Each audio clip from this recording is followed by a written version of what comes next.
Salut à tous, moi c'est Lucas, coach digital chez Solocal et je suis très heureux de vous retrouver. Dans l'une des précédentes vidéos, je vous expliquais dans les grandes lignes le fonctionnement du moteur de recherche Google et les règles à respecter pour être visible et apparaître sur les premières pages de résultats. Vous le savez, Google a pour vocation d'apporter l'information la plus pertinente possible à ses utilisateurs et il exige des éditeurs de sites internet de respecter un certain nombre de critères pour avoir le privilège d'être exposés sur ces pages. Ce sont les fameux critères EAT, qui font référence à l'expertise, l'autorité et la fiabilité de votre site. Pour les curieux ou les retardataires, je vous invite à voir notre vidéo précédente. Dans cette nouvelle vidéo, je vous propose d'aller un peu plus loin et de mettre toutes les chances de votre côté pour témoigner à Google de votre expertise. De manière concrète, cet exercice consiste à mettre en place une stratégie de référencement naturel, ou SEO pour les plus initiés. Mais je vous vois venir, pas de panique. Mon objectif est que vous compreniez simplement ce que signifie travailler son SEO, les étapes à suivre lors d'une analyse de mots-clés et surtout, comment travailler les mots-clés dans vos contenus pour apparaître en page de résultats des moteurs de recherche. Ça vous dit? Alors générique, c'est parti!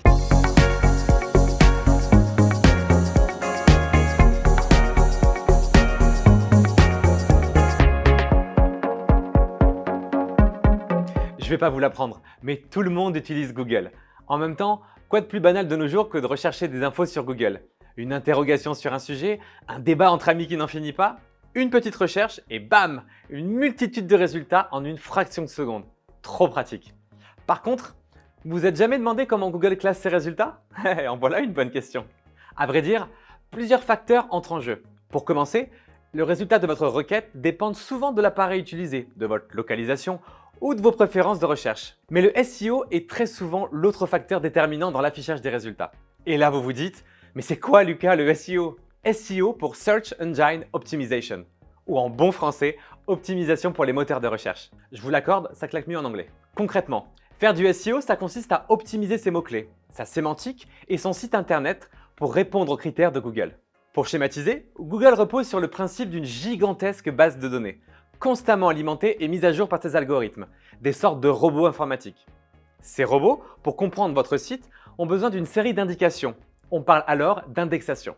Et là, je vous vois déjà me dire « Ok, c'est cool, mais on fait comment concrètement ?» C'est là que le SEO entre en jeu. À travers une sélection de mots stratégiques, vous allez pouvoir construire ce que l'on appelle des cocons sémantiques, à savoir un ensemble de phrases et d'expressions rédigées et regroupées autour des mêmes thématiques. C'est ce travail qui permet à Google de comprendre l'intention derrière votre contenu. On dit souvent en référencement naturel qu'il ne s'agit pas tant de se battre contre Google, mais surtout contre ses concurrents. Pour commencer, je vous propose d'étudier votre concurrence. De manière générale, regardez ce que font les autres. C'est souvent riche d'enseignements. Mais dans le cadre d'un travail SEO, c'est carrément essentiel. Cet exercice vous permettra d'évaluer les efforts à déployer pour atteindre le positionnement souhaité pour votre propre site. Pour étudier la concurrence, il existe de nombreux outils en ligne qui permettent de rechercher les mots-clés sur lesquels un site se positionne et qui vous aident à analyser son trafic organique. Vous aurez alors une idée précise de la stratégie SEO des acteurs de votre marché et saurez sur quel type de requête ils cherchent à être visibles. Une fois une vision claire des positions et des mots-clés de vos concurrents, il ne vous reste qu'à conserver les plus pertinents et ceux qui génèrent le plus de trafic. La volumétrie mensuelle du mot-clé, c'est-à-dire le nombre de fois que le mot-clé est recherché par mois sur Google, est en effet un critère important. Prenons un exemple. Disons que vous êtes caviste. L'analyse SEO de vos concurrents révèle qu'ils se positionnent tous sur la requête achat 20 et qu'elle génère un gros volume de recherche mensuel. Vous devrez clairement travailler ce mot-clé sur votre propre site et profiter à votre tour du trafic qu'il génère. Par contre, attention, certains mots-clés aux faibles volumétries peuvent aussi être intéressants. Derrière certaines requêtes longue traîne se cachent parfois des recherches hyper pertinentes et donc de qualité d'un point de vue business. Ne passez pas à côté. La dernière étape de votre analyse SEO consiste à rechercher les mots-clés secondaires qui vous aideront à créer un champ sémantique homogène sur vos pages. Ici, rien de sorcier. Vous connaissez votre domaine d'activité mieux que quiconque. Vérifiez tout de même la volumétrie des mots que vous avez l'habitude d'utiliser pour parler de votre business. Mais là encore, capitalisez surtout sur les mots-clés au plus fort volume de recherche mensuelle. Dans notre exemple du caviste, il s'agira de travailler des mots-clés comme œnologue, vin de Bordeaux, vin blanc, chardonnay, côte de Provence, santé. Une fois votre analyse SEO établie et la liste de mots-clés en main, l'étape suivante consiste à entrer dans le vif du sujet et à rédiger le texte des pages de votre site. Mais attention, pas n'importe comment. Plusieurs règles rédactionnelles sont à respecter pour un contenu pertinent et optimisé d'un point de vue SEO.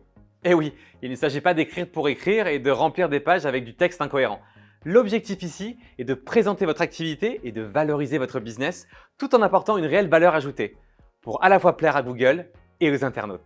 Et pour mener à bien cette mission, vos meilleurs alliés seront les mots-clés précédemment sélectionnés, la longueur de vos textes et la structure de vos pages. C'est ici que réside le cœur de la stratégie. Chaque page de votre site doit cibler un mot-clé en particulier, appelé mot-clé principal, et doit présenter une longueur satisfaisante incluant la liste des mots-clés secondaires. Reprenons notre exemple du caviste. Disons que votre boutique est située à Angoulême. Le mot-clé de votre page principale peut sûrement être « caviste Angoulême ». Notez que la répétition du mot-clé principal est très importante. Il ne suffit pas de le citer une seule fois dans toute la page. Plus le mot-clé sera répété, plus forte sera la probabilité que Google vous place en bonne position sur les résultats de recherche. Par contre, attention, pas besoin non plus de blinder votre page du mot-clé principal au point que votre contenu en devienne incompréhensible. Les robots de Google étant très malins, ils découvriront à coup sûr la supercherie et dégraderont la position de votre site. En résumé, pour vous aider à rédiger vos contenus, retenez que la longueur idéale pour une page de site internet d'un point de vue SEO se situe autour des 1200 mots, avec une répétition du mot-clé principal d'une dizaine de fois et l'ajout de mots-clés secondaires cohérents et pertinents. Une balise HTML est un élément de codage informatique utilisé pour la création d'un site. À ce stade, pas de stress. Vous n'avez pas besoin de maîtriser ce langage ou d'être le meilleur des geeks. À votre niveau, il s'agit juste de rédiger des titres de ces balises qui serviront à hiérarchiser et structurer votre contenu. Dites-vous que ça fonctionne un peu comme lorsque vous rédigez un document de synthèse au lycée.